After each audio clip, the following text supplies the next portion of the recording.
என்னடா இவ நேற்றுக்கு கொரியர் போட போகிறேன்னா இப்போ எங்கே வந்து நிற்கிறேன்னு தானே பார்க்குறீங்க.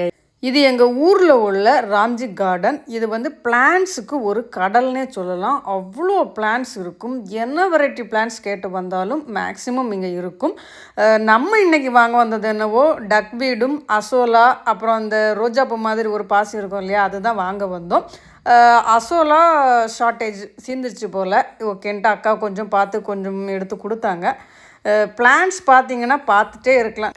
இது வந்துட்டு இண்டோர் பிளான்ட் செக்ஷன். எனக்குமே இண்டோர் பிளான்ட்டில் கொஞ்சம் இன்ட்ரெஸ்ட் உண்டு. எங்கள் வீட்லேயுமே நான் கொஞ்சம் இண்டோர் பிளான்ட்லாம் மெயின்டைன் பண்ணிகிட்ருக்கிறேன். நீங்களுமே முடிஞ்சால் அட்லீஸ்ட் வீட்டில் ஒரு 1 or 2 இண்டோர் பிளான்ட் மெயின்டைன் பண்ணுங்கள். இது வந்து காற்றை வந்து சுத்தப்படுத்தி கொடுக்குன்னு சொல்கிறாங்க. இண்டோர் பிளான்ட்ஸ் பொறுத்தவரையில் நம்ம சும்மா டேபிளில் 1-2 செடிகள் வைக்கும்போதே பார்க்குறதுக்கு நமக்கு எப்போவுமே கொஞ்சம் பாசிட்டிவ் எனர்ஜி நல்லாவே இருக்கும். இது பெய்ட் ப்ரொமோஷன் வீடியோலாம் கிடையாது. நான் ஜஸ்ட்டு எனக்கு தேவையான பாசி வாங்க வந்த இடத்துல ஒரு ஷார்ட் ரெடி பண்ணேன், அவ்வளோதான்.